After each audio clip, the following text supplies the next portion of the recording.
Bonjour Lise. Bonjour Stéphane. Cette semaine, j'ai été ébranlé. Ah oui? Oui, mais positivement. Et Il y a, Ah, il y a quelqu'un qui m'a interpellé, qui m'a dit, mais il m'a lancé ça un peu à la blague, mais un peu sérieusement. Pour qui vous prenez-vous pour nous donner toutes sortes de conseils, de trucs dans vos capsules? Sur le coup, ça m'a ébranlé, puis je me suis bien dit, sûr. wow, je me sentais un peu imposteur. Au début, je me disais, Oui. ben, là, je lui ai dit, après réflexion, parce que sur le coup, j'ai été branlé, j'ai respiré, j'ai pris mon temps, puis après, je lui ai dit, moi, je n'ai aucune prétention, je ne peux pas parler pour Lise, mais pour ma part, je n'ai aucune prétention de quoi que ce soit. Je Mhm. n'ai, je n'ai rien je dirais, à imposer. Je n'ai rien à, comment dire, j'allais dire enseigner. Je n'ai que des partages à faire, d'expérience, de vécu, de formation, d'observation, de lecture. Ça fait 25 ans que je coach des gens, que j'accompagne des gens. J'entends toutes sortes d'histoires, je vois toutes sortes de situations. Et souvent, Mhm. je vois des fils conducteurs et il n'y en a pas tant que ça. Manque de confiance, manque d'affirmation de soi, euh, Mhm. croyances limitantes, Oui. manque d'outils en communication. Alors Mhm. toi, parce que Lise n'était pas au courant de ce que j'allais lui dire, comment tu réagis? Moi, le mot qui me vient, Stéphane, c'est sûr que moi aussi, je me serais sentie un petit peu interpellée qu'on me lance de cette façon ce que nous faisons. Et pour moi, je résumerais ça comme moi, je n'ai rien à vendre. Et je ne tiens pas à vendre ce que je pense, ce que je crois, ce que je vis, que ce soit ma joie de vivre ou quoi que ce soit. Tout à fait d'accord avec toi. C'est beaucoup plus partagé et inspirant que ça peut apporter quelque chose à quelqu'un, à un, une, deux, trois, quatre de nos auditeurs et de nos auditrices. Par contre, je reviens à la façon dont on a abordé. Je pense qu'à un moment donné, c'est facile de tomber dans le doute. Oui. De dire, moi, mais c'est vrai, pour qui je me prends, le moi, d'être rendu à faire 50 quelques capsules? Et le doute peut nous amener à penser qu'on est imposteur. Exactement. D'ailleurs, c'est la caractéristique des personnes qui sont des imposteurs. Ce sont des personnes qui sont dans le doute en permanence. Et je pense, Stéphane, qu'avoir un petit doute ici et là, c'est tout à fait normal. Sauf que si le doute devient maladif, c'est-à-dire que la personne ne croit plus dans ses valeurs, ou ni ses succès, ou ni ses qualités, à ce moment-là, c'est très différent d'un petit doute.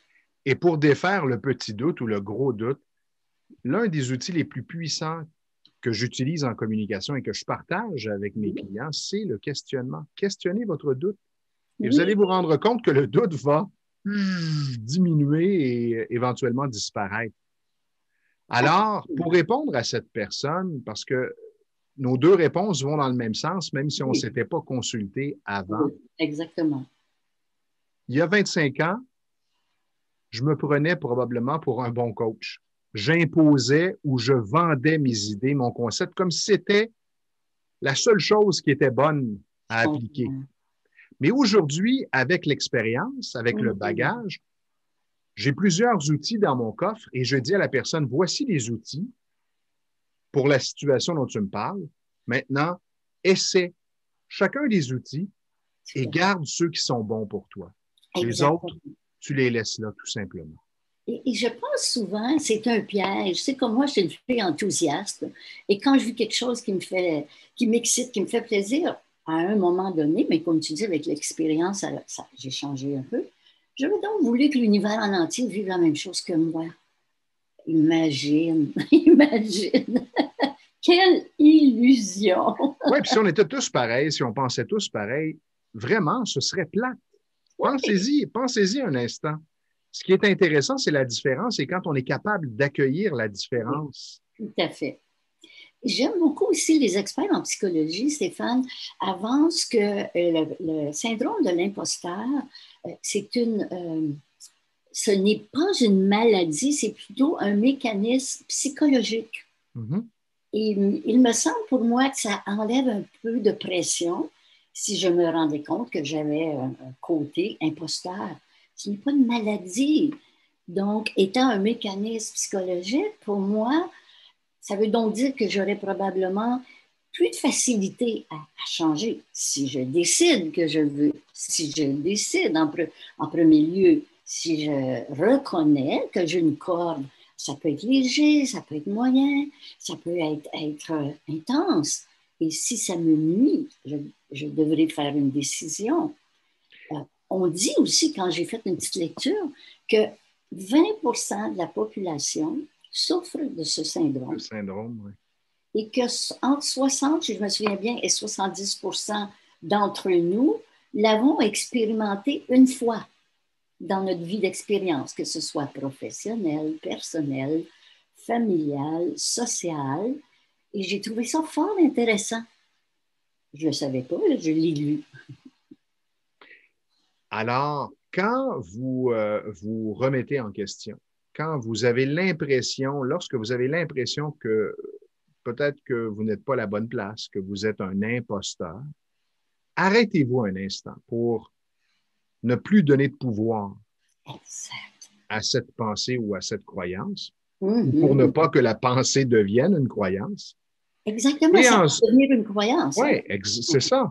Ben, je coachais quelqu'un qui était directrice des ressources humaines d'une organisation importante et qui me disait, ah, je suis peut-être pas compétente, je suis peut-être pas à la bonne place. Elle était en poste depuis 8 ans Oh là là! avec une évaluation annuelle et son directeur général n'avait que de bons mots pour cette personne. Ah, Alors, juste en la questionnant, je lui ai posé quelques questions mhm. et je lui ai demandé de sortir son CV, de le mettre à jour et qu'à la séance suivante, on allait passer chaque point de son CV et on s'est arrêté à chaque point de son CV. Je lui ai dit, est-ce que tu as réalisé ça? Est-ce que tu as accompli ça? Oui. C'est quoi les 3 plus grandes réalisations? Pour chaque point. Et après, je lui ai demandé comment elle se sentait. Et la réponse a été spontanée à ma place. C'est incroyable.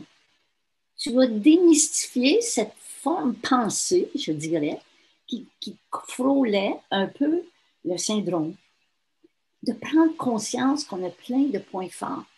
Je pense aussi à Steve Jobs. Je lis souvent des petites pensées qu'il a lancées ici et là.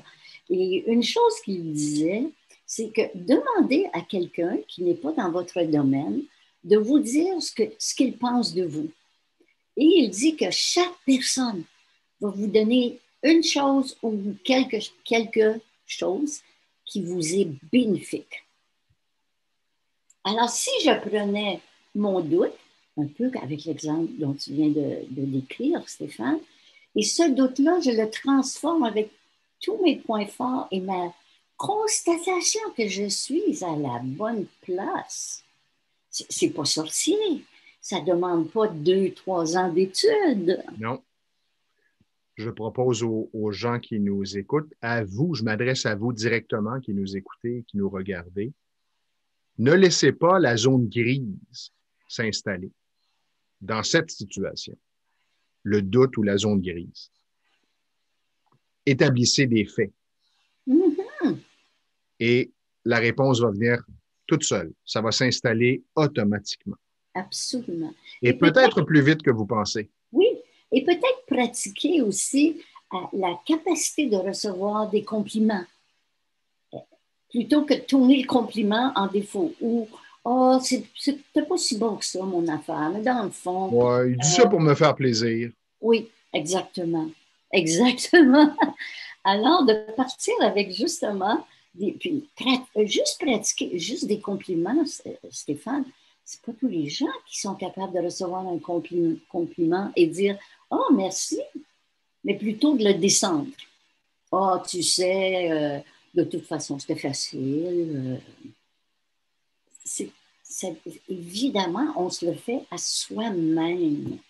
Et je pense aussi, Stéphane, que quelqu'un qui souffre du syndrome de l'imposteur sollicite un peu, comment j'appellerais ça, le mépris Et Dans quel sens?